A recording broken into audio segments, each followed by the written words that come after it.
मेरे प्रिय दोस्तों, ये लेखक के द्वारा लिखी गई एक काल्पनिक कहानी है। इसे आपके मनोरंजन के लिए बनाया गया है। एपिसोड 66। पिछले अध्याय में दक्ष ने कहा कि हिमांशी अपने बारे में ज्यादा मत सोचे। इसके बाद दक्ष ने हिमांशी को वहां से चले जाने को कहा, क्योंकि वह यहां अपना अभ्यास करना चाहता था। इसके बाद दक्ष एक गुफा के अंदर चला गया और हिमांशी ने स्वयं से बुदबुदाते हुए दक्ष की बातों को दोहराया। गुफा में आने के बाद दक्ष ने कहा कि हिमांशी ने प्रशिक्षण के लिए अच्छी जगह चुनी है।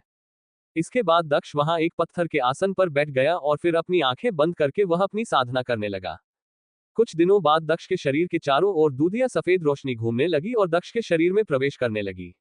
कुछ समय बाद दक्ष का शरीर भी चमकने और फिर वह साधारण ऊर्जा के 9वें स्तर पर पहुंच गया। इसके बाद दक्ष ने कहा कि वह अनिमा से बदला अवश्य लेगा। इसके बाद जब दक्ष बाहर आया, तब उसे पता चला कि वह 25 दिनों से साधना कर रहा था। इसके बाद दक्ष ने बताया कि वह साधारण ऊर्जा के 9वें स्तर पर पहुंच गया है, जिसे सुनकर हिमांशी हैरान रही और स्वयं को शक्तिहीन महसूस करने लगी। इधर दक्ष जल्दी उस पहाड़ी से बाहर निकल आया और वहां से निकल गया।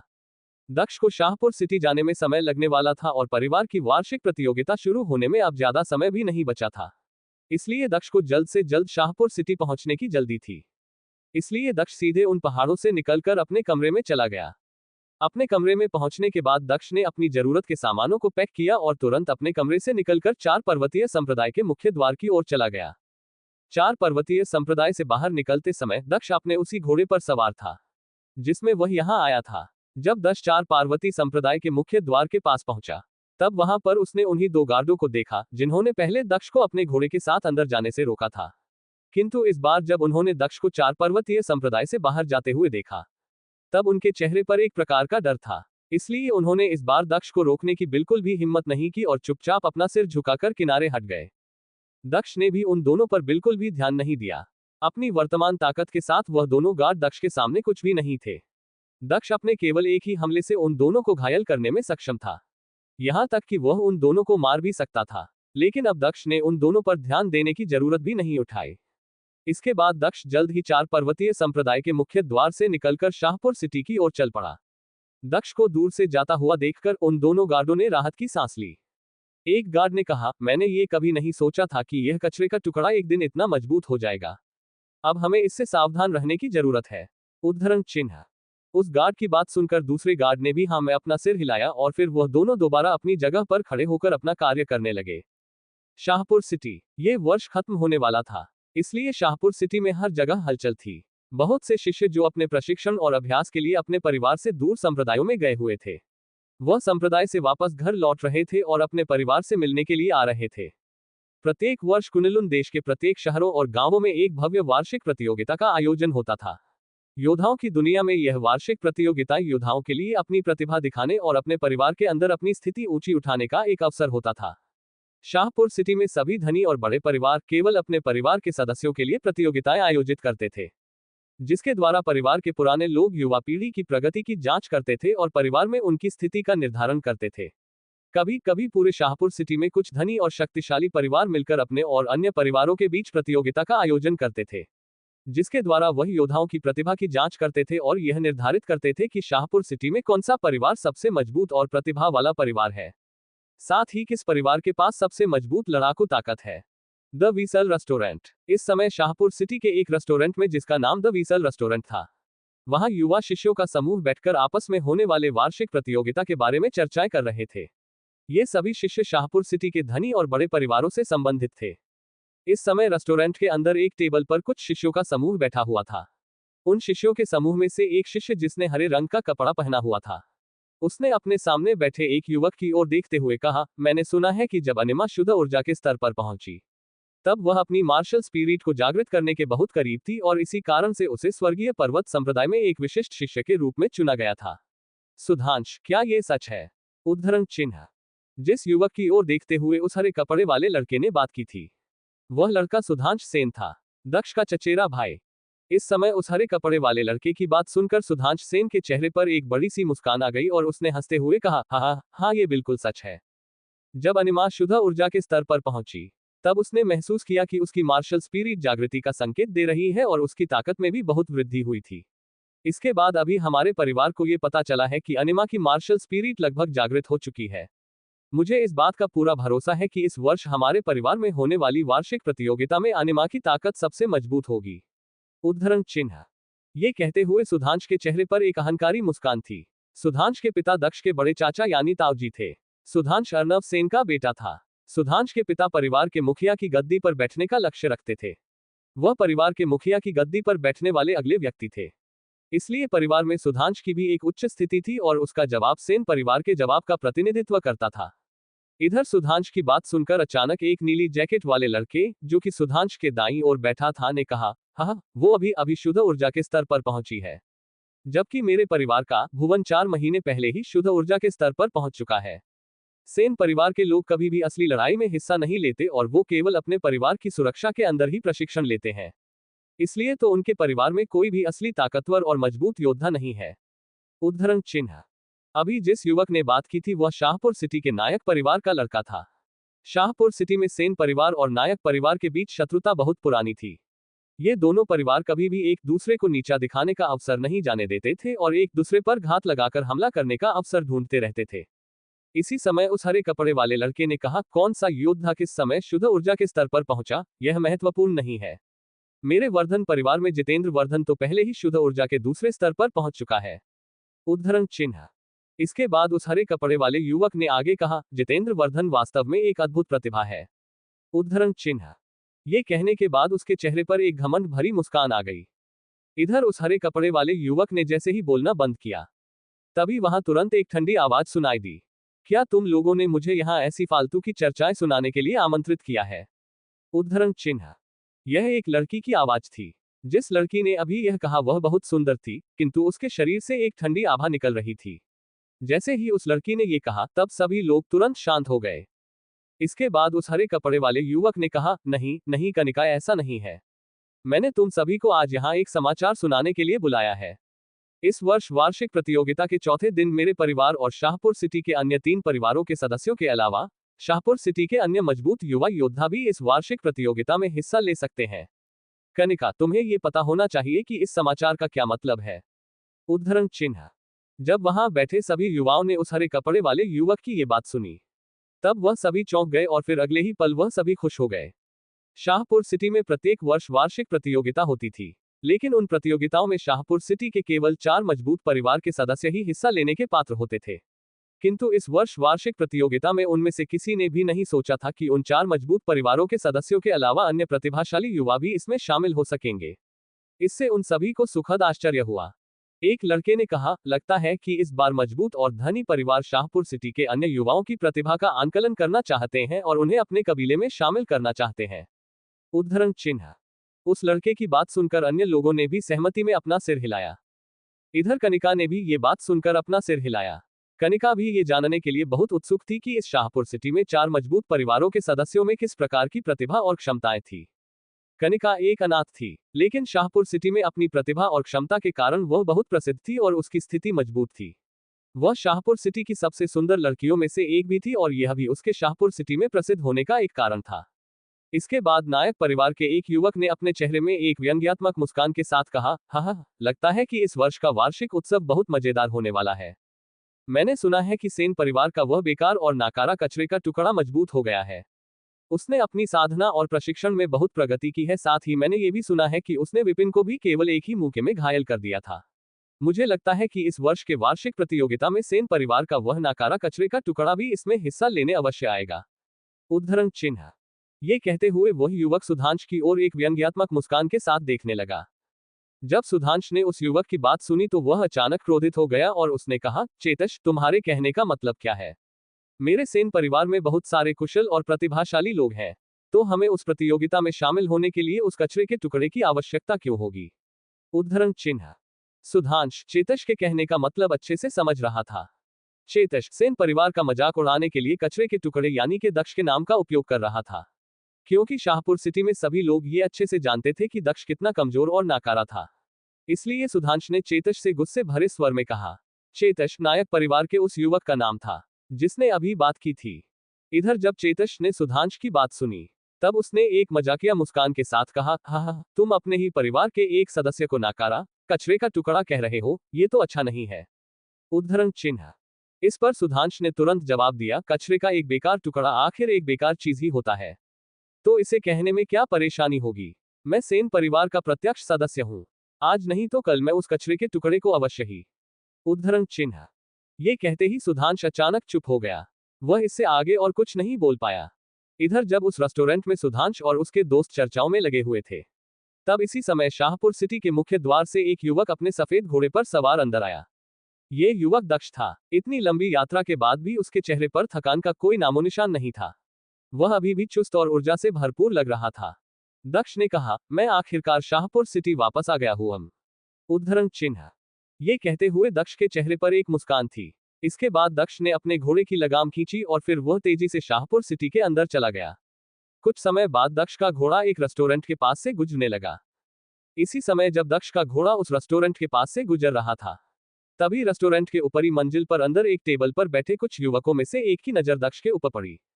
उस युवक ने कहा, हाँ देखो, क्या वो सेन परिवार के मुखिया का बेटा नहीं है, जिसे शाहपुर सिटी में सब कचरे के टुकड़े के नाम से जानते हैं।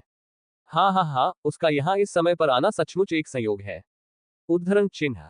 अभी जिस युवक ने ये बात कही थी, वह चेतश था और दक्ष अभी जिस रेस्टोरेंट के पास से गुजर रहा था, वह वही रेस्तरां था जहां सुधांश और उसके साथी इस समय एक साथ बैठे हुए चर्चाएं कर रहे थे। भले ही चेतश इस समय रेस्टोरेंट के ऊपरी मंजिल पर था और उसकी आवाज धीमी थी, लेकिन दक्ष के सुनने की क्षमता बहुत तेज थी, इसलिए चेतश की आवाज दक्ष के कानों तक पहुंच गई थी। जब दक्ष ने चेतश की आवाज सुनी तब वह रुक गया और उस आवाज की दिशा में देखने लगा। दक्ष ने देखा कि उसके पास वाले रेस्तरां के ऊपरी मंजिल पर एक युवक खिड़की से बाहर उसे ही देख रहा था और इस समय उसके चेहरे पर एक मजाकिया मुस्कान थी। एपिसोड 67। दक्ष पहाड़ी से निकलकर अपने कमरे में चला गया और फिर वह अपना सामान पैक करके जल्द ही 4 पर्वतीय संप्रदाय से बाहर चला गया। दक्ष को 4 पर्वतीय संप्रदाय से बाहर जाता हुआ देखकर वहां मुख्य द्वार पर खड़े दोनों गार्डों ने राहत की सांस ली और एक गार्ड ने कहा कि उसने ये कभी नहीं सोचा था कि दक्ष एक दिन इतना मजबूत हो जाएगा। इधर शाहपुर सिटी के एक रेस्टोरेंट में कुछ शिष्य बैठकर वर्ष के अंत में होने वाली वार्षिक प्रतियोगिता के विषय में बात कर रहे थे। उनमें से एक दक्ष का चचेरा भाई सुधांश भी था। सुधांश ने बताया कि अनिमा की मार्शल स्पिरिट लगभग जागृत हुई है, जिस पर एक और युवक ने कहा कि भुवन 4 महीने पहले ही शुद्ध ऊर्जा के स्तर पर पहुंच गया था, जिस पर एक और युवक ने कहा कि जितेंद्र वर्धन पहले ही शुद्ध ऊर्जा के दूसरे स्तर पर पहुंच गया है, जिसके बाद चेतश ने कहा कि संभवतः दक्ष भी इसमें हिस्सा लेगा। जब दक्ष वहां से गुजर रहा था, तभी उसे चेतश की आवाज सुनाई दी, जिसे सुनकर दक्ष रुक गया। इस समय चेतश के चेहरे पर एक मजाकिया मुस्कान थी। इधर दक्ष ने उस रेस्टोरेंट की ऊपरी मंजिल पर चेतस को अपनी ओर देखते हुए देखा। इसके बाद एक एक करके वहां खिड़की पर और कई चेहरे दिखाई दिए। उन सभी चेहरों में एक चेहरा ऐसा भी था जिसे देखकर दक्ष एक पल के लिए हैरान रह गया। दक्ष ने धीमी आवाज में कहा, सुधांश। सुधांश दक्ष का चचेरा भाई था और सेन परिवार के भीतर उसकी एक उच्च स्थिति थी, लेकिन इसके बाद भी वह साधारण ऊर्जा के केवल 8वें स्तर पर ही पहुंच पाया था। वह परिवार के अन्य लोगों की तुलना में बहुत प्रतिभाशाली नहीं था, इसलिए उसने अन्य लोगों के बीच अपनी स्थिति को ऊंचा दिखाने के लिए इस बात का फायदा उठाया कि वह परिवार का प्रत्यक्ष वंशज है। जब सुधांश ने दक्ष को वहां देखा, तब उसने अपना मुंह बना लिया। सुधांश दक्ष को कभी भी पसंद नहीं करता था और इस समय दक्ष को वहां पर देखकर उसे दक्ष के ऊपर थोड़ा गुस्सा आने लगा और उसने अपनी भौहें सिकोड़ ली। सुधांश ने ये कभी उम्मीद नहीं की थी कि दक्ष यहाँ उपस्थित होगा। अभी कुछ समय पहले ही चेतश दक्ष के नाम पर उसे चिढ़ा रहा था और अब जबकि दक्ष यहाँ पर स्वयं उपस्थित हो गया है, तब उसे चेतश द्वारा और अपमानित किया जाएगा। यही सोचकर सुधांश को दक्ष के ऊपर और भी ज्यादा गुस्सा आ रहा था। इधर चेतश ने अपने चेहरे पर एक कुटिल मुस्कान के साथ दक्ष को आमंत्रित करते हुए कहा, दक्ष, हम सभी यहाँ वार्षिक प्रतियोगिता के बारे में चर्चा करने के लिए एकत्रित हुए हैं। अब जबकि तुम भी यहाँ हो, इसलिए कृपया ऊपर आओ और हमारे साथ आकर बैठो। उद्धरण चिन्ह। जैसा कि सुधांश सोच रहा था, चेतश ने तुरंत दक्ष को आमंत्रित कर दिया। जाहिर तौर पर सुधांश अच्छे से जानता था कि उसका दक्ष को यहाँ आमंत्रित करने का इरादा अच्छा नहीं था, इसलिए सुधांश ने चेतस के कहने के तुरंत बाद दक्ष की ओर देखते हुए कहा, दक्ष, तुमने बहुत लंबी दूरी तय की है, इसलिए तुम पहले घर जाओ और आराम करो। उद्धरण चिन्ह।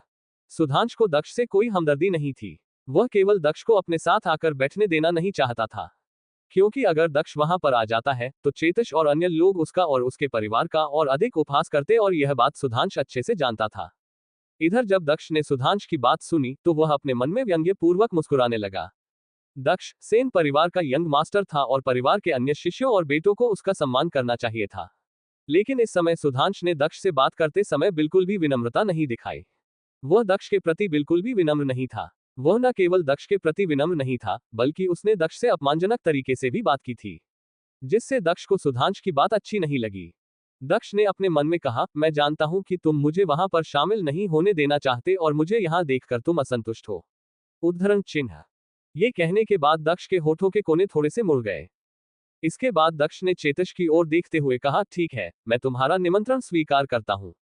उद्धरण चिन्ह। जैसे ही दक्ष ने ये कहा, तभी एक ठंडी आवाज आई, रुक जाओ।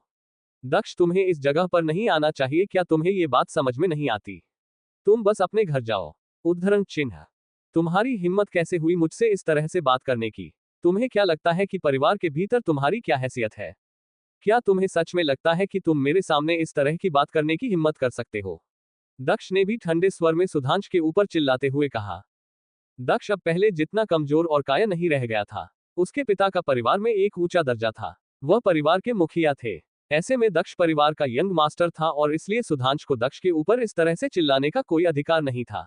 यदि यह पहले की बात होती, जब दक्ष कमजोर हुआ करता था, तब उसके पिता के आसपास ना होने पर कोई भी उसे धमका सकता था। किंतु अब स्थिति बदल गई थी। दक्ष अब पहले वाला दक्ष नहीं रह गया था और कोई भी उसे धमका नहीं सकता था।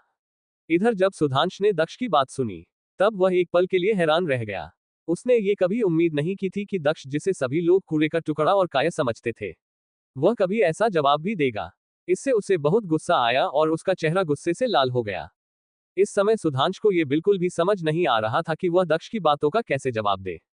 दक्ष ने सच ही कहा था, परिवार के भीतर दक्ष का रुतबा उससे ऊंचा था, क्योंकि वह परिवार के मुखिया का बेटा था। भले ही सुधांश उसका चचेरा भाई था, फिर भी उसे दक्ष के प्रति अहंकारपूर्ण व्यवहार करने का कोई अधिकार नहीं था, भले ही दक्ष उस खुले तौर पर शर्मिंदा ही क्यों न कर दे। दक्ष और सुधांश को ऐसे लड़ते हुए देखकर चेतश हंसने लगा और उसने कहा, हाँ, सेन परिवार में सेन परिवार के मुखिया के बेटे के रूप में दक्ष का यही रवैया होना चाहिए। उद्धरण चिन्ह। जब सुधांश ने चेतश की ये बात सुनी, तब उसका गुस्सा और बढ़ गया। अब तक दक्ष घोड़े से नीचे उतर गया था और अपने घोड़े को रेस्टोरेंट के घोड़े रखने की जगह पर रख दिया था। इसके बाद वह रेस्तरां के अंदर गया और जल्द ही वह रेस्तरां के ऊपरी मंजिल की ओर चल पड़ा और वह उस कमरे में पहुंच गया जहां अभी चेतश और सुधांश अपने दोस्तों के साथ बैठे हुए थे। इस समय कमरे के अंदर मेज पर 8 लोग बैठे हुए थे, जो सभी शक्तिशाली परिवारों से संबंधित थे। जब मेज पर बैठे सभी लोगों ने दक्ष को कमरे के अंदर आते हुए देखा, तब उन सभी ने दक्ष को पूरी तरह से नजरअंदाज कर दिया। उनमें से किसी ने भी कुछ नहीं कहा और चुपचाप बैठकर अपने हाथ में रखे पेय को पीने लगे। यहां तक कि चेतश भी, जिसने कुछ समय पहले दक्ष को यहां आने के लिए आमंत्रित किया था, उसने भी दक्ष से एक शब्द भी नहीं कहा और चुपचाप अपनी ग्लास से पेय पीते हुए दक्ष की ओर देखकर मुस्कुराने लगा। ये सब देखकर सुधांश ने खुद से ही धीमी आवाज में बड़बड़ाते हुए कहा, मैंने उस कचरे को यहां आने के लिए मना किया था, लेकिन वह स्वयं को अपमानित करने लिए यहां चला आया। उद्धरण चिन्ह। इसके बाद सुधांश ने चेतश की ओर देखते हुए कहा, चेतश, मेरे सेनन परिवार को अपमानित करने की तुम्हारी हिम्मत कैसे हुई? आखिर क्या औकात है तुम्हारी? उद्धरण चिन्ह। इस पर चेतश ने मुस्कुराते हुए कहा, नायक परिवार के मुखिया का बेटा, यह मेरी औकात है। शायद तुम भूल गए होंगे सुधांश कि मैं नायक परिवार के मुखिया का बेटा और नायक परिवार का यंग मास्टर हूं। और सुधांश, शायद तुम ये भी भूल रहे हो कि दक्ष भी सेन परिवार के मुखिया का बेटा और सेन परिवार का यंग मास्टर है। शायद तुम्हें उसकी सहायता करनी चाहिए, है ना? उद्धरण चिन्ह। ये करते हुए चेतश सुधांश की ओर देखते हुए व्यंग्यात्मक लहजे में मुस्कुराने लगा। चेतश की बात सुनकर दक्ष भी मुस्कुराने लगा। वहां मौजूद अन्य लोग भी इस समय मुस्कुराते हुए चेतश की ओर ही देख रहे थे। इसके बाद दक्ष ने अपना कदम आगे बढ़ाया और वह चेतश की ओर बढ़ने लगा। चेतश के पास पहुंचकर दक्ष ने कहा, क्या मैं बैठ सकता हूं? उद्धरण चिन्ह। इस पर इससे पहले कि चेतश कुछ बोल पाता, गिरीश नाम के एक लड़के ने पहले असभ्यता से कहा, तुम्हें क्या लगता है कि तुम यहां बैठने के काबिल भी हो? उद्धरण चिन्ह। जिस युवक ने अभी बात की थी, वह शाहपुर सिटी के 4 शक्तिशाली परिवारों में से वर्धन परिवार का बेटा गिरीश वर्धन था। शाहपुर सिटी में 4 शक्तिशाली परिवार थे, जिसमें शाहपुर सिटी के राज्यपाल का परिवार सबसे शक्तिशाली परिवार था। अन्य 3 परिवारों के बीच शत्रुता चल रही थी। नायक परिवार और सेन परिवार के बीच पहले से ही तनाव चल रहा था। नायक परिवार सेन परिवार पर हमला करने का कोई भी अवसर नहीं जाने देता था, तो ऐसे में जाहिर तौर पर वर्धन परिवार भी सेन परिवार पर हमला करने और उसे अपमानित करने का अवसर कैसे जाने दे सकता था।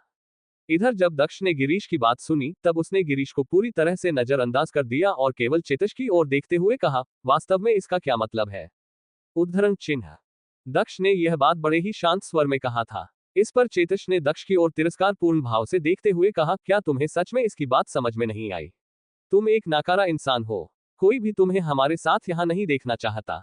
तुम्हारे पास हमारे साथ यहाँ बैठने का कोई अधिकार नहीं है। उद्धरण चिन्ह। चेतश की यह बात सुनकर भी दक्ष ने अपना आपा नहीं खोया और पहले की तरह ही उसने शांत स्वर में कहा, ओह, मैं समझ गया। तुम मेरा मजाक उड़ा रहे हो, है ना? उद्धरण चिन्ह। हाँ, तो इसमें तुम क्या कर सकते हो? बस दफा हो जाओ यहाँ से। दक्ष की बात सुनकर चेतश ने थोड़े गुस्से भरे स्वर में कहा। चेतश को उम्मीद थी कि वह दक्ष को इस तरह डरा देगा और इससे दक्ष तुरंत यहाँ से चल जाएगा। इस तरह वह सेन परिवार को अपमानित कर सकता था। लेकिन चेतश की बात सुनकर दक्ष वहां से नहीं गया, बल्कि उसके चेहरे पर अचानक एक ठंडी मुस्कान आ गई। इसके बाद वह धीरे से मेज के पास गया और मेज पर रखा एक पे से भरा कप उठाया और उस कप में रखे पे को सीधे चेतश के सिर पर डाल दिया। यह दृश्य देखकर वहां बैठे सभी लोग स्तब्ध रह गए। उनके मुंह से इस समय एक भी शब्द नहीं निकल रहा था। उन्होंने ये कभी नहीं सोचा था कि दक्ष अपने अपमान का बदला इस तरह से लेने की हिम्मत करेगा। उन्होंने ये कभी भी कल्पना नहीं की थी कि दक्ष बिना किसी हिचकिचाहट के चेतश के सिर में सीधे पे डाल देगा। इस समय सभी लोग हैरानी भरी नजरों से इस दृश्य को दिलचस्पी के साथ देख रहे थे, खासकर सुधांश, जिसके चेहरे पर इस समय एक उज्जवल मुस्कान थी। इस समय चेतश की ऐसी हालत देखकर उसे अंदर से बहुत खुशी महसूस हो रही थी, क्योंकि इस समय वह चेतश को अपमानित होता हुआ देख रहा था और दक्ष को पीटते हुए कल्पना कर रहा था। इससे वह खुश कैसे नहीं हो सकता था? चेतश को भी इसकी बिल्कुल भी उम्मीद नहीं थी। इस समय उसने अपनी आंखें बंद कर ली थी, क्योंकि कुछ पे उसकी आंखों में भी चला गया था, जिससे उसे अपनी आंखों में चुभने जैसा दर्द हो रहा था। इसके बाद उसने अपने हाथों से अपने चेहरे पर लगे पे को पोंछा और फिर उसने अपनी आंखें खोली। इस समय उसकी आंखें क्रोध से जल रही थी। उसकी आंखें सिकुड़ गई थी और उसकी आंखें एक सांप की आंख की तरह दिख रही थी। इसके बाद एक युवक ने दक्ष की ओर देखते हुए कहा, कचरे का वह टुकड़ा अब बर्बाद हो चुका है। भले ही आज वह ना मरे, लेकिन उसकी हालत किसी मरे हुए व्यक्ति से कम नहीं होगी। आज की इस घटना के बाद नायक परिवार और सेन परिवार के बीच दुश्मनी और भी अधिक बढ़ जाएगी। उद्धरण चिन्ह। इसके बाद चेतश ने दक्ष की ओर देखते हुए गुस्से भरे स्वर में कहा, तुमने मेरे सिर पर पे डालने की हिम्मत की। उद्धरण चिन्ह। चेतश ने ये बात भले ही धीरे धीरे कही थी, लेकिन उसकी आवाज में जानलेवा ठंडे इरादे को कोई भी महसूस कर सकता था। क्या तुम्हें अभी भी भरोसा नहीं हो रहा है कि मैंने तुम्हारे सिर पर अभी पे डाला है? ओह, लगता है कि तुम्हारी आंखें बंद थी, इसलिए शायद तुमने मुझे अपने सिर पर पे डालते नहीं देखा। कृपया कोई मेरे लिए एक और कप पे लाओ। दक्ष ने अपने चेहरे पर एक मजाकिया मुस्कान के साथ कहा। दक्ष की ये बात सुनकर चेतश ने दक्ष का उपहास करते हुए कहा, मुझे वास्तव में ये समझ नहीं आ रहा है कि तुम जैसे कचरे के टुकड़े में मेरे साथ ऐसा करने की हिम्मत कहां से आई। क्या तुमने ऐसा करने के परिणाम के बारे में कभी सोचा है? या तुम ये सोचते हो कि ये सुधांश तुम्हें बचाएगा? अगर तुम ऐसा सोचते हो तो ये तुम्हारी मूर्खतापूर्ण सोच है। उद्धरण चिन्ह। चेतश की ये बात सुनकर दक्ष ने कुछ नहीं कहा, बल्कि वह दोबारा मेज के पास गया और मेज पर रखा पे का बोतल उठा लिया। इसके बाद उसने उस बोतल को चेतश के सिर के ऊपर रखकर उसके ऊपर पे डालना शुरू कर दिया। इससे चेतश वहीं खड़ा हैरान रह गया। इस समय उसका चेहरा ही नहीं बल्कि उसका पूरा शरीर उस पे से लगातार भीग रहा था। यह दृश्य देखकर उस कमरे में उपस्थित सभी लोग स्तब्ध रह गए। किसी ने भी ऐसे दृश्य की कल्पना नहीं की थी। किसी ने भी नहीं सोचा था कि दक्ष दोबारा चेतश के ऊपर पे डालने का साहस करेगा। इससे उन सभी को बहुत ज्यादा हैरानी हुई। एपिसोड 68। जब दक्ष ने रेस्टोरेंट के ऊपरी मंजिल पर देखा, तब वहां एक के बाद एक और भी चेहरे दिखाई देने लगे, जिनमें से एक चेहरे को देखकर दक्ष हैरान रह गया। इसके बाद दक्ष के चेहरे पर एक व्यंग्यात्मक मुस्कान आ गई। इधर चेतश ने अगले ही पल दक्ष को उनके साथ शामिल होने के लिए आमंत्रित कर दिया, जिस पर सुधांश ने दक्ष को रुकने और सीधे घर जाने को कहा।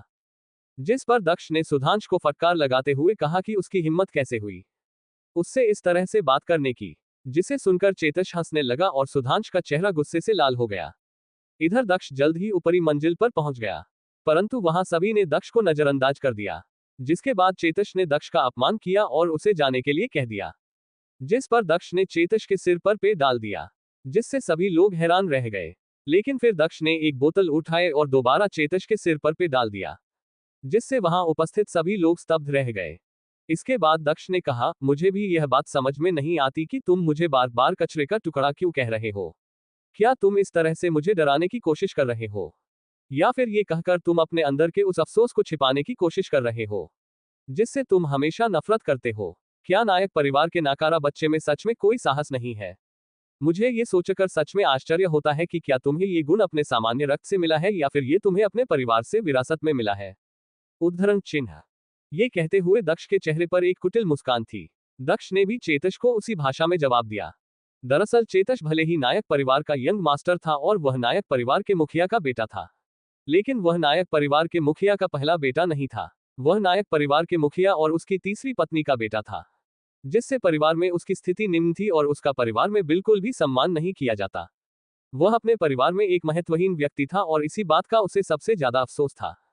इसलिए अगले ही पल दक्ष की बात सुनकर चेतश ने अपने दांत पीसते हुए कहा, तुम मरना चाहते हो। इस समय चेतश के शरीर से जानलेवा इरादा निकल रहा था, जिससे वह कमरा अशांत हो गया। इसके बाद चेतश ने बिना किसी हिचकिचाहट के दक्ष के ऊपर हमला करने लिए अपनी मुट्ठी को तेजी से हवा में घुमाया। इस समय चेतश के मुंह से निकलने वाली शक्ति से मेज पर बैठे सभी लोगों का शरीर कांप उठा। चेतश इस समय वास्तव में क्रोधित था। उसके मुके का लक्ष्य दक्ष के सिर पर इतनी जोर से प्रहार करना था कि दक्ष का सिर एक बार में ही चकनाचूर हो जाए। उसने दक्ष को मारने के इरादे से ही इतने शक्तिशाली मुके का उपयोग किया था। जब सुधांश ने यह देखा, तब उसके चेहरे की मुस्कुराहट और भी बड़ी हो गई।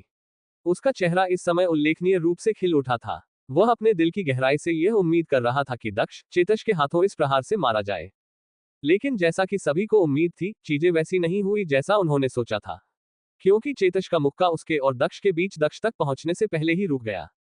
बेशक चेतश ने अपना मुक्का स्वयं नहीं रोका था। उसका मुक्का इसलिए रुक गया था क्योंकि दक्ष की हथेली ने चेतश के मुके को बीच हवा में ही रोक दिया था।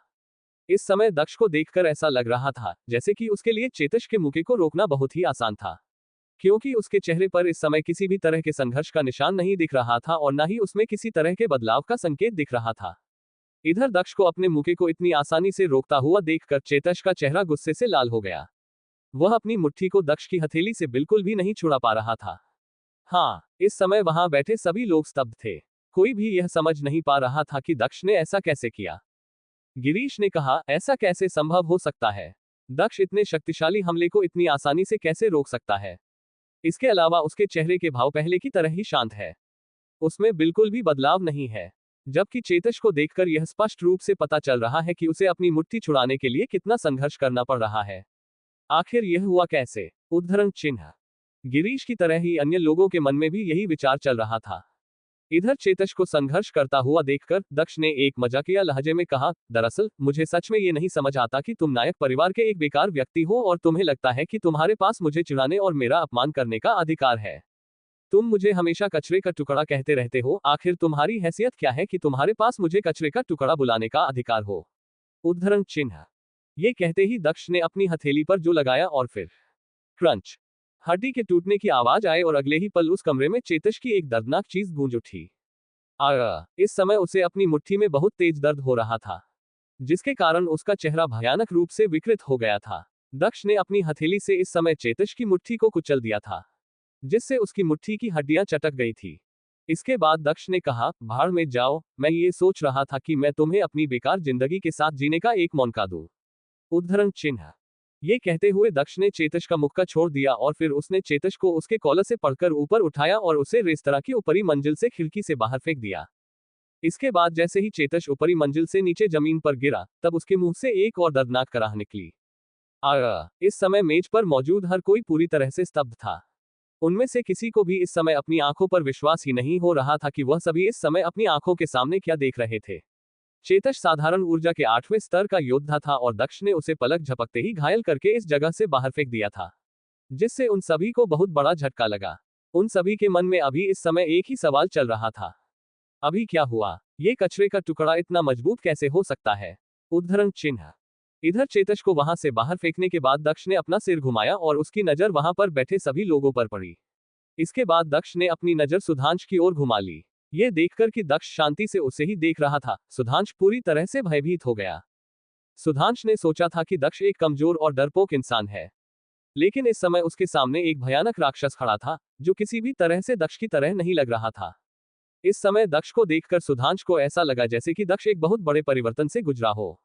वह एक बहुत ही क्रूर जानवर में बदल गया था।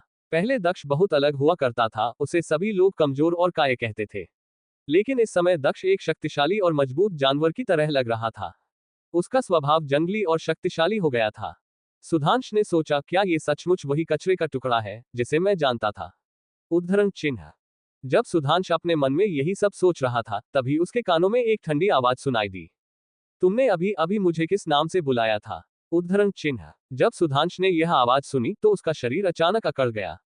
उसके होठों के कोने थोड़े हिल गए, लेकिन उसके मुंह से एक भी आवाज नहीं निकल रही थी। यह ऐसा था जैसे कि उसकी आवाज उसके गले में अटक गई हो। इस समय उसे समझ में नहीं आ रहा था कि वह इस सवाल का क्या जवाब दे, क्योंकि वह अपने सामने खड़े व्यक्ति से बहुत ही ज्यादा डरा हुआ था। जब सुधांश कुछ नहीं बोल रहा था, तब दक्ष ने कहा, कचरे का एक बेकार टुकड़ा। उद्धरण चिन्ह। इस आवाज के आते ही अगले ही पल सुधांश को ऐसा लगा जैसे कि उसके गाल जल रहे हो। उसे अपने चेहरे पर बहुत तेज दर्द का एहसास हुआ और अगले पल उसकी आंखों के सामने एक पल के लिए अंधेरा छा गया। इसके बाद उस कमरे में एक जोरदार आवाज गूंज उठी। चट। दक्ष ने इस समय सुधांश के चेहरे पर एक जोरदार तमाचा जड़ दिया था, जिससे सुधांश को अपने चेहरे पर बहुत तेज दर्द होने लगा। तुम, सुधांश ने गुस्से से कहा। इस समय सुधांश ने अपने गाल को अपनी हथेली से ढक लिया था। उसके चेहरे की सारी मांसपेशियां इस समय जल रही थी। दक्ष ने अचानक से सभी के सामने उसके चेहरे पर एक जोरदार तमाचा जड़ दिया था, जिससे सुधांश को बहुत ही आश्चर्य हुआ। लेकिन जब उसने कुछ कहने के लिए दक्ष को दोबारा देखा, तब दक्ष इस समय पहले की तरह ही शांति से उसे ही घूर रहा था, जिससे सुधांश दक्ष से जो बोलने वाला था वह नहीं बोल पाया, क्योंकि उसकी आवाज उसके गले में ही अटक गई। अगली बार जब तुम कुछ कहना चाहो तो अपने शब्दों पर ध्यान दो। याद रखो कि तुम्हारी स्थिति और मेरी स्थिति में क्या अंतर है। दक्ष ने सुधांश को घूरते हुए देखकर ठंडे स्वर में कहा। इसके बाद दक्ष ने सुधांश पर ध्यान देना बंद कर दिया और उसे पूरी तरह से नजरअंदाज कर दिया। वह सुधांश के पीछे से गुजर गया और सीधे गिरीश के पास चला गया। दक्ष को अपने पास आते हुए देखकर गिरीश का चेहरा सतर्क हो गया और उसने दक्ष की ओर चिंता से देखते हुए पूछा, तुम क्या करना चाहते हो? उद्धरण चिन्ह। दक्ष चेतश को खिड़की से बाहर फेंकने में सक्षम था। वह मजबूत और बहुत साहसी था, जिससे गिरीश को दक्ष से डर लगने लगा। गिरीश की ऐसी हालत देखकर दक्ष के चेहरे पर एक चिढ़ाने वाला भाव आ गया और उसने कहा, क्यों, क्या तुम्हें डर लग रहा है? उद्धरण चिन्ह। मैं। दक्ष की इस बात का गिरीश के पास कोई जवाब नहीं था। वह अपना मुंह खोलना चाहता था, लेकिन कुछ भी कहने से पहले अचानक वह रुक गया। तभी अचानक दक्ष के शरीर से बर्फ जैसी ठंडी हत्या का इरादा निकला, जिससे गिरीश का शरीर अकड़ गया। उसने अपना थूक निगल लिया और नीचे जमीन की ओर देखने लगा। इस समय उसका चेहरा लाल हो गया था और वह दक्ष की ओर देखने तक का साहस नहीं जुटा पा रहा था। मैं कचरे का टुकड़ा हूं, दक्ष ने अचानक ठंडे स्वर में कहा। यह कहने के बाद अचानक दक्ष के शरीर से निकलने वाली बर्फ जैसी ठंडी हत्या का इरादा अचानक गायब हो गया। वह अचानक घुमा और चुपचाप कमरे से बाहर चला गया। इस समय किसी ने भी दक्ष की तरफ देखने की हिम्मत नहीं की। दक्ष के उस कमरे से बाहर जाने के बाद सभी लोगों ने राहत की सांस ली। गिरीश इस समय शर्मिंदगी से अपना सिर नीचे झुकाए हुए था। उसने अपने हाथ में रखे पे के कांच के गिलास को इतनी जोर से दबाया कि वह कांच का गिलास उसके हाथों में ही टूट गया। भले ही दक्ष ने उसे हाथ भी नहीं लगाया था, लेकिन जिस तरह से दक्ष ने गिरीश को झुकने के लिए मजबूर किया था, उससे उसे खुद पर बहुत ही ज्यादा शर्म आ रही थी। इससे उसे बहुत अपमानित महसूस हो रहा था। गिरीश ने सोचा था कि दक्ष का उनके साथ बैठने का कोई अधिकार नहीं है, लेकिन जब दक्ष उसके सामने आया, तब गिरीश की दक्ष के आगे एक उंगली तक हिलाने की हिम्मत नहीं हुई। यहां तक कि दक्ष ने उसे छुआ तक नहीं था। लेकिन इसके बाद भी गिरीश के हाथ में कांच का गिलास और उसका अभिमान दोनों चूर चूर हो गए। इस समय सुधांश का हाल भी गिरीश से ज्यादा बेहतर नहीं था। उसके चेहरे पर अभी भी दक्ष के हाथ के निशान छपे हुए थे। यहां तक कि जब दक्ष ने उसे थप्पड़ मारा, तब उसकी विरोध करने तक की हिम्मत नहीं हुई। मेज पर बैठे सभी लोग इस समय चुप थे। वह सभी शुरू में दक्ष को अपमानित करना चाहते थे, लेकिन उनमें से किसी ने भी ये कभी नहीं सोचा था कि इसके बजाय दक्ष उन सभी को अपमान करके चला जाएगा। वहां बैठे सभी लोग स्वयं को मजबूत होने का दावा करते थे, लेकिन इनमें से 3 लोग आज दक्ष के हाथों परास्त हुए थे। इनमें से एक को दक्ष ने घायल करके खिड़की से बाहर फेंक दिया था, दूसरे को थप्पड़ मारा दिया और तीसरा इतना ज्यादा डर गया कि उसकी दक्ष के सामने कुछ बोलने की हिम्मत तक नहीं हुई। अब ऐसे में कौन ये कह सकता था कि दक्ष एक कमजोर और काया इंसान था।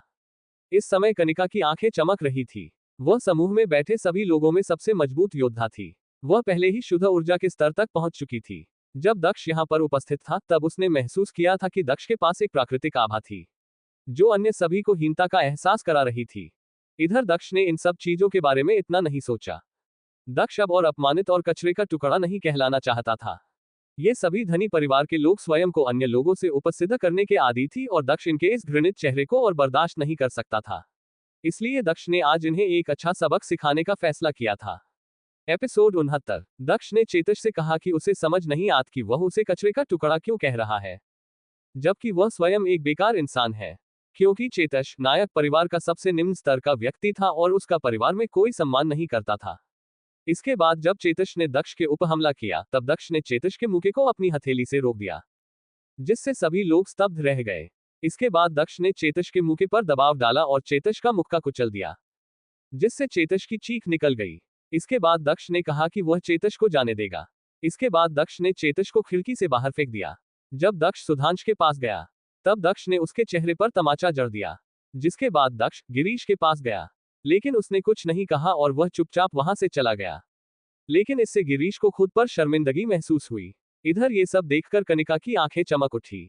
इधर दक्ष ने इन सब के बारे में ज्यादा नहीं सोचा, वह इन सबको सबक सिखाना चाहता था। इसके बाद दक्ष अपने घोड़े पर सवार उस विसल रेस्तरां से धीरे धीरे गुजर गया। इधर चेतश दक्ष को दूर जाता हुआ देख रहा था। उसके चेहरे को देखकर यह साफ पता चला रहा था कि वह कितने गुस्से में था और वह दक्ष से किसी भी तरह से बदला लेने का मन बना चुका था। कुछ ही समय में दक्ष का घोड़ा जल्द ही सेन परिवार के क्षेत्र में प्रवेश कर गया। जब सेन परिवार के सदस्यों ने दक्ष को वापस आते हुए देखा तब उन सभी के बीच चर्चाएं शुरू हो गई। दक्ष वापस आ गया है। मुझे ये जानने की बहुत उत्सुकता है कि आखिर ये कचरे का टुकड़ा अब साधना के किस स्तर पर पहुंच गया है। उद्धरण चिन्ह। हे भले ही वह वापस आ गया है, लेकिन उसके वापस आने से कुछ भी बदलने वाला नहीं है। वह यहाँ केवल खुद को और अपने पिता को अपमानित करने के लिए ही वापस आया है। परिवार के उच्च पद पर स्थित लोगों के बेटे और बेटियां अब बहुत शक्तिशाली हो गए हैं। भले ही दक्ष अब अपनी मेहनत से साधारण ऊर्जा के 7वें स्तर पर ही क्यों ना पहुंच गया हो, लेकिन वह परिवार के अन्य युवा लोगों से अभी भी बहुत कमजोर है। उद्धरण चिन्ह। हाँ, वास्तव में भले ही उसने विपिन को पहले हरा दिया था, लेकिन परिवार के अन्य लोगों की तुलना में विपिन बहुत कमजोर था। उसे हराना कोई उपलब्धि की बात नहीं है। अगर मैं दक्ष की जगह होता तो मैं वापस नहीं आता और कहीं जाकर छुप जाता। उद्धरण चिन्ह। इस समय परिवार के सभी सदस्य जो दक्ष को देख रहे थे, उनके बीच इसी तरह की चर्चाएं चल रही थी। सभी लोग दक्ष को हेय दृष्टि से देख रहे थे। वह सभी चुपचाप दक्ष का उपहास उड़ा रहे थे। उनमें से किसी ने भी ये सभी बातें तेज आवाज में कहने की हिम्मत नहीं की, क्योंकि कोई भी परिवार के मुखिया को नाराज नहीं करना चाहता था। भले ही दक्ष को परिवार में यंग मास्टर का दर्जा प्राप्त था, लेकिन सभी लोग अभी भी उसे एक बेकार और नाकारा इंसान ही मानते थे। इधर इस समय तक दक्ष परिवार के मुख्य आवास तक पहुंच चुका था। यह आवास बहुत बड़ा तो नहीं था, लेकिन ये बहुत साफ और शांत था। यहाँ केवल दक्ष और उसके पिता ही रहते थे। उस आवास को देखते हुए दक्ष ने भावनात्मक आह भरी और फिर वह भवन के अंदर चला गया। जब दक्ष अपने पिता के कमरे में पहुंचा तब वहां अपने पिता आदित्य सेन को देखकर दक्ष के चेहरे पर एक मुस्कान आ गई। दक्ष ने कहा, पिताजी। इस समय दक्ष के पिता बैठकर एक पेंटिंग बना रहे थे। जब उन्होंने दक्ष की आवाज सुनी तब वह एक पल के लिए चौंक गए, लेकिन फिर उनके चेहरे पर एक कोमल मुस्कान आ गई। इसके बाद उन्होंने अपनी पेंटिंग को एक तरफ रख दिया और पीछे मुड़कर उन्होंने अपने चेहरे पर एक गर्मजोशी मुस्कान के साथ कहा, दक्ष, आप वापस आ गए। हमें आपको यहाँ देखकर बहुत खुशी हुई। उद्धरण चिन्ह। इस पर दक्ष ने भी अपने चेहरे पर एक मुस्कान के साथ कहा, हाँ पिताजी, मैं वापस आ गया हूँ। आगामी 7 दिनों में परिवार की वार्षिक प्रतियोगिता होने वाली है, इसलिए परिवार के अन्य सदस्यों के साथ मैं भी उस वार्षिक प्रतियोगिता में हिस्सा लेने के लिए वापस आया हूँ। उद्धरण चिन्ह। ये कहने के बाद दक्ष उस पेंटिंग की तरफ देखने लगा, जिसे उसके पिता ने अभी अभी बनाया था। जब भी दक्ष के पिता अकेले होते थे तब वह पेंटिंग करना पसंद करते थे, क्योंकि उन्हें पेंटिंग का जुनून था। इतने दिनों तक दक्ष ये तो जानता था कि उसके पिता को पेंटिंग करना बहुत अच्छा लगता है, लेकिन उसने आज तक अपने पिता की एक भी पेंटिंग नहीं देखी थी। इधर दक्ष की बात सुनकर आदित्य सेन ने तुरंत कहा, नहीं दक्ष, तुम्हें इस वार्षिक प्रतियोगिता में हिस्सा नहीं लेना चाहिए। तुम अन्य लोगों को ही इसमें हिस्सा लेने दो और उन्हें एक दूसरे से लड़ने दो। उद्धरण चिन्ह। परंतु क्यों पिताजी? दक्ष ने अपने पिता की बात सुनकर भ्रमित भाव से कहा। इस पर आदित्य सेन ने अपने चेहरे पर एक टेढ़ी मुस्कान के साथ कहा, हाँ, इस वर्ष की वार्षिक प्रतियोगिता में परिवार के सभी लोग हमें हारते हुए देखना चाहते हैं, ताकि वह हमारा मजाक उड़ा सके, लेकिन मुझे इसकी परवाह नहीं है। मैं बस चाहता हूं कि तुम सावधान रहो। उद्धरण चिन्ह। ये कहने के बाद आदित्य सेन ने एक आह भरी। आज का सेन परिवार बदल रहा था। अब ये पहले की तरह शांत नहीं रह गया था। परिवार में उनके अपने दोनों चचेरे भाई और परिवार के कुछ बड़ों ने मिलकर आदित्य सेन को परिवार के मुखिया के पद से हटाने के लिए योजना को लागू करना शुरू कर दिया था, जिससे आदित्य सेन को चिंता थी कि उनकी इस योजना का शिकार कहीं दक्ष ना हो जाए, जिससे उन्हें दक्ष की चिंता थी। दक्ष भी अपने पिता की चिंता को समझ रहा था, इसलिए उसने अपना सिर हिलाते हुए कहा, पिताजी, आप चिंता ना करें, मुझे कुछ नहीं होगा। इस बार उन्हें उनके किए की सजा जरूर मिलेगी। उद्धरण चिन्ह। दक्ष अब पहले ही साधारण ऊर्जा के 9वें स्तर पर पहुंच गया था। भले ही कुछ मजबूत योद्धा वार्षिक प्रतियोगिता में हिस्सा ले, किंतु दक्ष को विश्वास था कि अब शुद्ध ऊर्जा के नीचे का कोई भी योद्धा उससे मुकाबला नहीं कर सकता था। इधर जब आदित्य सेन ने दक्ष की ऐसी आत्मविश्वास से भरी बातें सुनी, तो वह आश्चर्यचकित रह गए और फिर वह दक्ष की आंखों में गहराई तक देखने लगे। ये देखकर कि उनका बेटा कितना दृढ़ और आत्मविश्वास से भरा हुआ, उनके चेहरे पर अगले ही पल एक मुस्कान आ गई। हा, अगर मेरा बेटा वहां जाना चाहता है तो हम वहां जरूर जाएंगे। मैं भी ये देखना चाहूंगा कि वो लोग मुझे मेरे पद से कैसे हटाते हैं। दक्ष को दृढ़ देखकर आदित्य सेन ने भी अपने चेहरे पर एक बड़ी सी मुस्कान के साथ कहा। लेकिन फिर इसके बाद आदित्य सेन ने कहा, लेकिन दक्ष, इस वार्षिक प्रतियोगिता के दौरान तुम्हें सच में बहुत सावधान रहने की आवश्यकता है। मैंने सुना है कि अनिमा पहले ही शुद्ध ऊर्जा के स्तर पर पहुंच चुकी है। ऐसे में अगर तुम वार्षिक प्रतियोगिता में हिस्सा लेते हो तो इसकी बहुत संभावना है कि वह तुमसे अपने पिता के हुए अपमान का बदला जरूर लेने का प्रयास करे। उद्धरण चिन्ह। ये सच है, अनिमा पहले ही शुद्ध ऊर्जा के स्तर तक पहुंच चुकी है।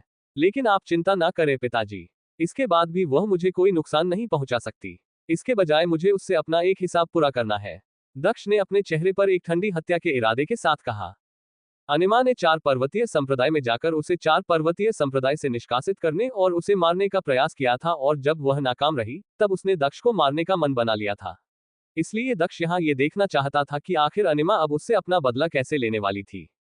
इसके बाद दक्ष ने कहा, पिताजी, अब मैं अपने कमरे में जा रहा हूँ। मुझे और अभ्यास की आवश्यकता है। जब प्रतियोगिता का दिन आएगा तब आप मुझे लेने आ जाइएगा। उद्धरण चिन्ह। इस पर आदित्य सेन ने भी मुस्कुराकर अपना सिर हिलाया। इधर ये कहने के बाद दक्ष ने अपने पिता से विदा लिया और जल्द ही वहां से निकल गया। भले ही दक्ष अब बहुत मजबूत हो गया था और साधारण ऊर्जा के स्तर पर अब कोई भी उसका मुकाबला नहीं कर सकता था, लेकिन अनिमा के पास आग और बर्फ की सार्वभौमिक मार्शल स्पिरिट थी, जिससे निपटना इतना भी आसान नहीं था। दक्ष चाहता था कि उसके पास जितना भी समय बचा था उसमें वह जितना संभव हो सके उतना मजबूत हो जाए, ताकि उसकी तैयारी में कोई भी कमी ना रहे। इसी समय सेन परिवार के आवासीय भवन के बाहर कुछ दूरी पर एक हल्के लाल रंग का घोड़ा सर पर दौड़ रहा था। उसके ऊपर एक महिला बैठी हुई थी। यह महिला अनिमा थी। उसने लाल रंग का कपड़ा पहना हुआ था। इस समय वह एक बेहद ईज बच्चे की तरह लग रही थी। उसकी शानदार मुद्रा को देखकर कोई भी उसके बारे में कुछ बोलने की हिम्मत नहीं कर पा रहा था। वह एक ऐसी रानी की तरह लग रही थी जो अपनी दीन जनता को नीची दृष्टि से देखती हो। जब अनिमा सेन परिवार के प्रवेश द्वार के पास पहुंची तब वहां खड़े सैनिकों ने तुरंत झुककर उसे सलाम किया। प्रणाम महामहिम। वो सैनिक दक्ष का जितना अपमान करते थे उससे कहीं ज्यादा वह अनिमा का सम्मान करते थे। वह अनिमा की ओर देखने का साहस भी नहीं करते थे, क्योंकि इसके लिए वह स्वयं को अयोग्य महसूस करते थे। उन्हें इस बात की पूरी उम्मीद थी कि एक दिन अनिमा परिवार में एक उच्च स्तरीय पद पर आसीन होगी। इधर अनिमा ने भी उनकी तरफ बिल्कुल भी ध्यान नहीं दिया। ऐसा लग रहा था जैसे कि वह स्वयं को सच में राजसी समझ रही हो। वह बहुत अहंकारी प्रतीत हो रही थी। इसके बाद वह जल्द ही सेन परिवार के क्षेत्र में प्रवेश कर गई। उसके साथ स्वर्गीय पर्वत संप्रदाय के कपड़े पहने 2 लोगों ने अनिमा का पीछा किया और उसके साथ चले गए। अनिमा को वहां से जाता हुआ देखकर एक सैनिक ने कहा, महामहिम पहले से बहुत बदल गई। वह पहले की तुलना में और भी अधिक शक्तिशाली और सुंदर हो गई है। मुझे नहीं लगता कि इस सेन परिवार में अब कोई भी महामहिम अनिमा का मुकाबला कर सकता है। उद्धरण चिन्ह। बेशक महामहिम पहले से कहीं अधिक मजबूत हुई है। वह अब शुद्ध ऊर्जा के स्तर पर पहुंच चुकी है और उनके स्वर्गीय पर्वत संप्रदाय के दोस्त भी बहुत मजबूत नजर आ रहे हैं। वह उस कचरे के टुकड़े से कहीं अधिक मजबूत है जो स्वयं को यंग मास्टर कहता है। दूसरे सैनिक ने कहा। उन दोनों के मन में दक्ष के लिए बिल्कुल भी सम्मान नहीं था। उनकी नजर में दक्ष और अनिमा में जमीन और आसमान जितना अंतर था।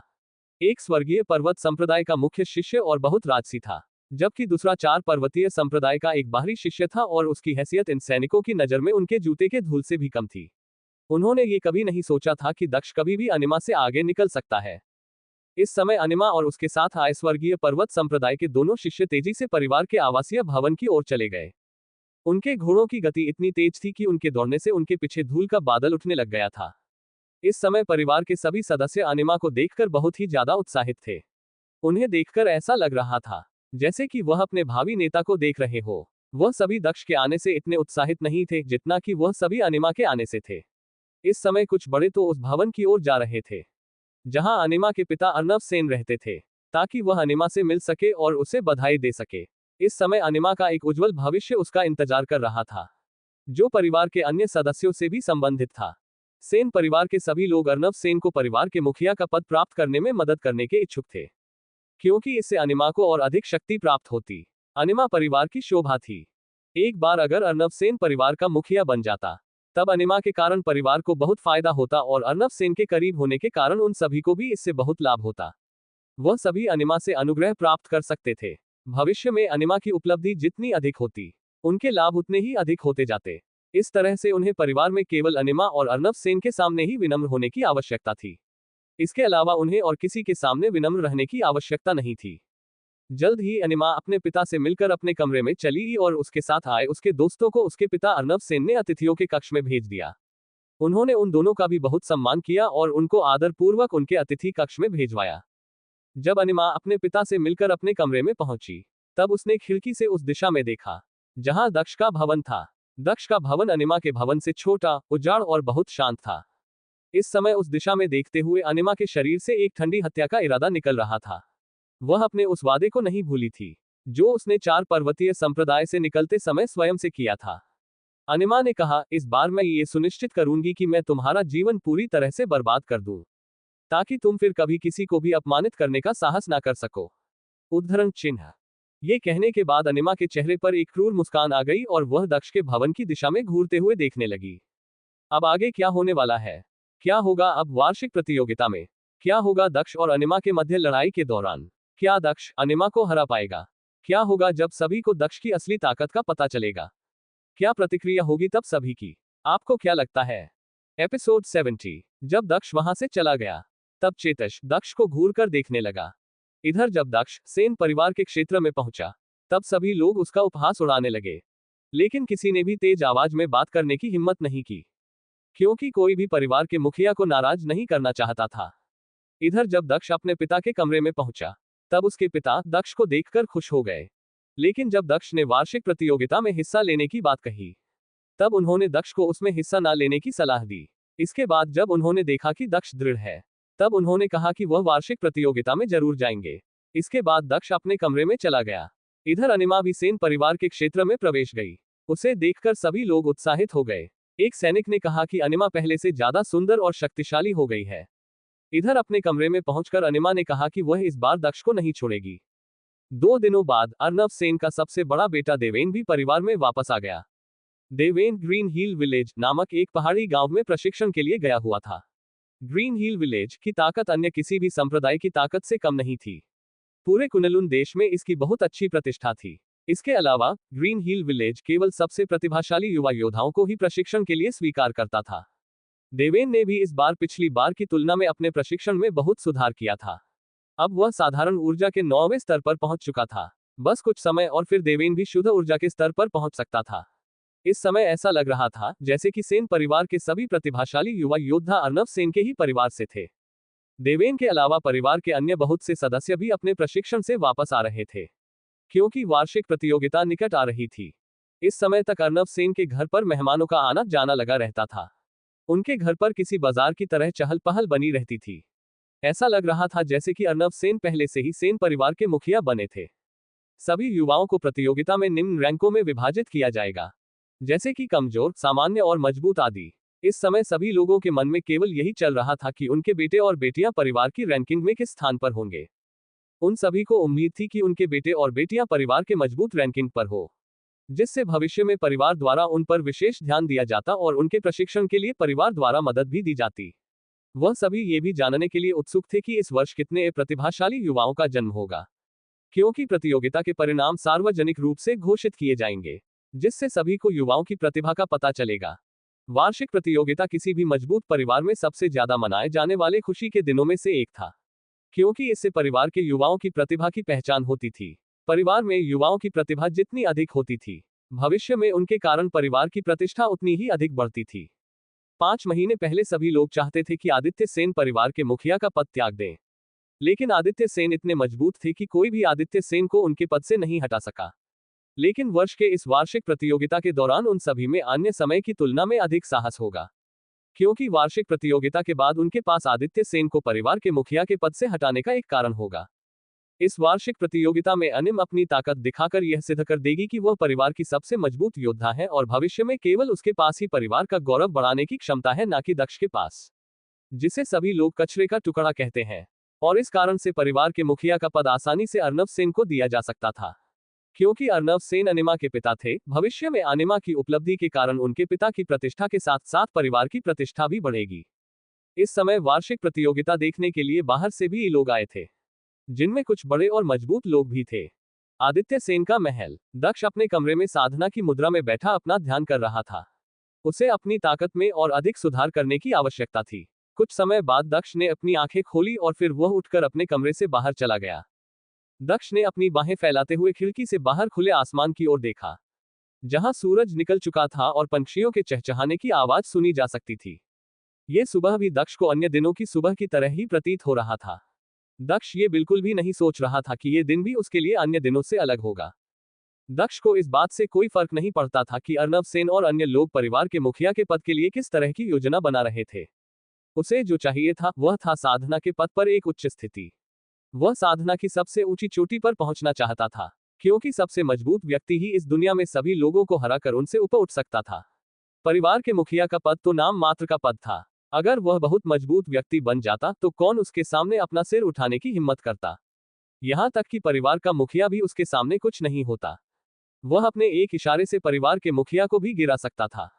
दक्ष को यह भी पता था कि उसके पिता आदित्य सेन को भी इस परिवार के मुखिया के पद में कोई दिलचस्पी नहीं थी। वह परिवार की सत्ता और प्रभाव को बिल्कुल भी पसंद नहीं करते थे। लेकिन दक्ष की सुरक्षा के लिए पहले उन्हें इस पद की आवश्यकता थी। अन्यथा सब कुछ जानने के बाद भी वह इतना शांत नहीं बैठते। अगर परिवार के बड़ों ने यह आयोजित नहीं किया होता, तब आदित्य सेन कभी भी बाहर नहीं निकलते, क्योंकि आदित्य सेन के बाहर आने पर ही अन्य लोग उनकी आलोचना करने का साहस कर सकते थे। इधर जब दक्ष खिड़की से बाहर आकाश की ओर देख रहा था, तभी उसके कानों में एक आवाज आई। दक्ष, आप अपने प्रशिक्षण से बाहर आ गए। उद्धरण चिन्ह। यह आदित्य सेन की आवाज थी। वह दक्ष को ध्यान से जगाने के उद्देश्य से यहां आए थे। हाँ, इस पर दक्ष ने मुस्कुराते हुए कहा। यह सुनकर आदित्य सेन भी मुस्कुराने लगे और फिर उन्होंने कहा, तो फिर चलिए। अगर आप तैयार हैं तो हम अब वार्षिक प्रतियोगिता के लिए जा सकते हैं। उद्धरण चिन्ह। इस पर दक्ष ने हाँ में अपना सिर हिलाते हुए कहा, हाँ, मैं तैयार हूं। चलिए चलते हैं। उद्धरण चिन्ह। इसके बाद वह दोनों वार्षिक प्रतियोगिता की ओर चल पड़े। सेन परिवार की वार्षिक प्रतियोगिता का आयोजन सेन परिवार क्षेत्र के बीच स्थित एक बड़े से मैदान में किया गया था, जहां एक बड़ा सा मंच भी था, जहां योद्धा एक दूसरे से लड़ने वाले थे। उस मंच के चारों ओर दर्शकों के बैठने की व्यवस्था भी थी और मंच के पास ही एक ऊंचे स्थान पर परिवार के सभी बड़े लोगों के बैठने के लिए एक विशेष व्यवस्था की थी। इस समय वहां मंच के चारों ओर बहुत अधिक लोगों की भीड़ नजर आ रही थी। सभी लोग बहुत पहले ही वहां पर पहुंच चुके थे और वह सभी आज होने वाले वार्षिक प्रतियोगिता का बेसब्री से इंतजार कर रहे थे। इस समय वहां पर बहुत अधिक शोर मचा हुआ था। मैंने सुना है कि अनिमा पहले ही शुद्ध ऊर्जा के स्तर पर पहुंच चुकी। उद्धरण चिन्ह। हाँ, ये सच है और मैंने तो ये भी सुना है कि उसकी मार्शल स्पिरिट लगभग जागृत हो चुकी है। उद्धरण चिन्ह। मैंने तो सुना है कि अनिमा पहले से और भी ज्यादा सुंदर हो गई है और वह परिवार की सबसे मजबूत युवा योद्धा बन गई है। परिवार में अब उसका मुकाबला कोई नहीं कर सकता। उद्धरण चिन्ह। इस तरह की अनेक चर्चाएं इस समय भीड़ में चल रही थी। इधर जल्द ही दक्ष और आदित्य सेन भी वार्षिक प्रतियोगिता के उस आयोजन क्षेत्र में प्रवेश कर गए। जब दक्ष और आदित्य सेन वहां पर पहुंचे, तब एकाएक सभी की नजर उन दोनों की ओर घूम गई और वह सभी घूरते हुए उन दोनों की ओर ही देखने लगे। इस समय सभी की अभिव्यक्ति अलग अलग थी, हालांकि लगभग सभी की अभिव्यक्ति उनके लिए उपहास से भरी हुई थी। ये दक्ष है, सेन परिवार के कचरे का टुकड़ा। लोगों ने दक्ष को ठंडी नजरों से घूरते हुए कहा। कुछ लोगों के चेहरे इस समय दक्ष को देखकर नफरत और घृणा से भरे हुए थे, जैसे कि ध्रुव सेन, जिसकी साधना को दक्ष ने 4 पर्वतीय संप्रदाय में नष्ट कर दिया था। साथ ही विपिन, सुधांश, अनिमा और साथ ही दक्ष के चाचा दीपंकर सेन भी दक्ष को अपनी ठंडी नजरों से घूर रहे थे। दक्ष ने दीपंकर सेन के दोनों बेटों सुधांश और ध्रुव सेन को बहुत अपमानित किया था। दक्ष ने सुधांश को विसल रेस्तरां में तमाचा मारा था और उसने ध्रुव सेन की साधना को नष्ट कर दिया था। इस तरह से सेन परिवार में दक्ष से सबसे अधिक नफरत दीपंकर सेन ही करते थे। इस समय दीपंकर सेन ने ध्रुव सेन को अपने पीछे छिपा दिया था, ताकि उन्हें किसी के सामने शर्मिंदा न होना पड़े। वह ये बिल्कुल भी नहीं चाहते थे कि किसी को भी ये पता चले कि उनके बेटे ध्रुव सेन और दक्ष के बीच क्या हुआ था। इसके अलावा वो ये बिल्कुल भी नहीं चाहते थे कि इस बात का पता खासकर आदित्य सेन को चले। इससे उन्हें दक्ष पर गर्व महसूस होता, जो कि दीपंकर सेन नहीं देखना चाहते थे। दरअसल दक्ष ने अपने पिता को ये नहीं बताया था कि इस दौरान उसकी ताकत कितनी बढ़ चुकी है और उसने इस दौरान क्या क्या किया था। आदित्य सेन को अब भी यही लग रहा था कि दक्ष अब भी मजबूत नहीं हुआ है और वह अधिक से अधिक साधारण ऊर्जा के 7वें स्तर पर ही पहुंचा है। इस समय दक्ष और आदित्य सेन मेजबान की ओर बढ़ रहे थे। जो कि मंच के बीच में खड़ा हुआ था। वहीं ऊंचे बैठने वाले स्थान पर, जिसे परिवार के बड़े लोगों और उच्च पद वाले लोगों के बैठने के लिए बनाया गया था, वहां अर्नव सेन, अनिमा, दीपंकर सेन और परिवार के एक बड़े विजेंद्र सेन बैठे हुए थे। वह सभी इस समय अपना सिर ऊंचा किए और अपनी पीठ सीधी करके सीना ताने बैठे हुए थे। वह स्वयं को ऐसा दिखा रहे थे जैसे कि वही परिवार के बड़े हो। इसके बाद जब विजेंद्र सेन ने आदित्य सेन को वहां पर देखा, तब उन्होंने स्पष्ट और ऊंची आवाज में कहा, आदित्य सेन, आखिरकार आप आ ही गए। अब जबकि आप आए हैं, तो चलिए हम इस वार्षिक प्रतियोगिता को शुरू करते हैं। उद्धरण चिन्ह। जब आदित्य सेन ने विजेंद्र सेन की ये बात सुनी, तो उन्होंने अचानक चलना बंद कर दिया और अपनी तेज नजरों से वह विजेंद्र सेन को घूरकर देखने लगे। आदित्य सेन को अचानक ऐसे रुका हुआ देखकर सभी लोग भ्रमित हो गए और ये सोचने लगे कि आखिर आदित्य सेन ऐसे अचानक विजेंद्र सेन को क्यों देख रहे थे। जब सभी लोग आदित्य सेन की ऐसी प्रतिक्रिया के बारे में सोच ही रहे थे, तभी आदित्य सेन ने अपनी बर्फ जैसी ठंडी आवाज में कहा, अर्नव सेन, मैं तुमसे पूछता हूं कि सेन परिवार का वर्तमान मुखिया कौन है।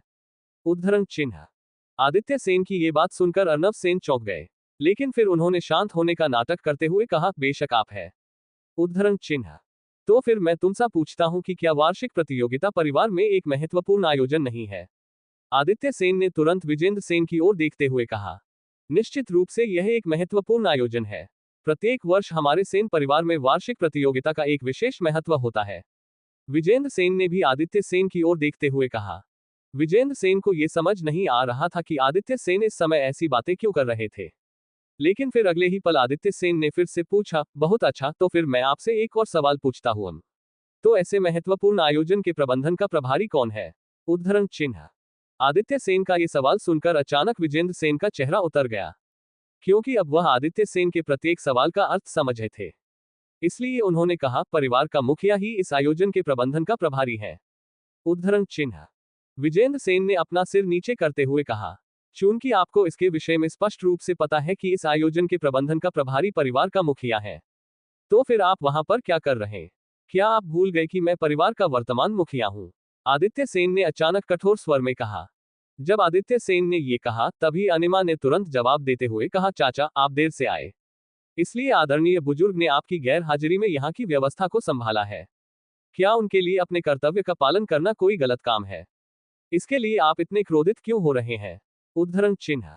चुप रहो, अचानक आदित्य सेन ने अनिमा के ऊपर क्रोधित स्वर में चिल्लाते हुए कहा, तुमने परिवार के मुखिया की बात को बीच में काटने की हिम्मत कैसे की। अर्नव सेन, अपनी बेटी को संभालो।